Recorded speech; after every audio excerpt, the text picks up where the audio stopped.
থাইল্যান্ডে যাওয়ার কথা ছিল অভিনেত্রী ও সাবেক সংসদ সদস্য সুবর্ণা মুস্তফার, কিন্তু তাকে যেতে দেয়নি হযরত শাহজালাল আন্তর্জাতিক বিমানবন্দরের ইমিগ্রেশন পুলিশ।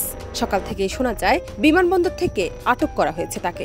ইমিগ্রেশন পুলিশ সূত্র জানায়, একটি গোয়েন্দা সংস্থার কিছু অবজারভেশন ও আপত্তি থাকায় তাকে দেশের বাইরে যেতে দেওয়া হয়নি। অভিনেত্রীকে আটকের বিষয়টি সত্যি নয়। সুবর্ণা মুস্তফা আওয়ামী লীগের রাজনীতির সঙ্গে যুক্ত আছেন দীর্ঘদিন ধরেই। একাদশ সংসদ নির্বাচনে আওয়ামী লীগ জয়ী হয়ে সরকার গঠন করার পর সংরক্ষিত নারী আসনের জন্য মনোনয়ন ফর্ম বিক্রি করা শুরু করলে এমপি হওয়ার জন্য আগ্রহ প্রকাশ করেন সুবর্ণা মুস্তফা।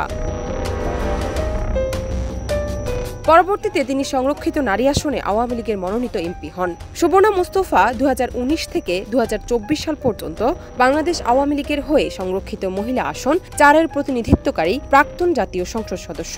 এই ইতিহাস ভুলে যাব আজ। জান্নাত নিপু, দেশ রূপান্তর।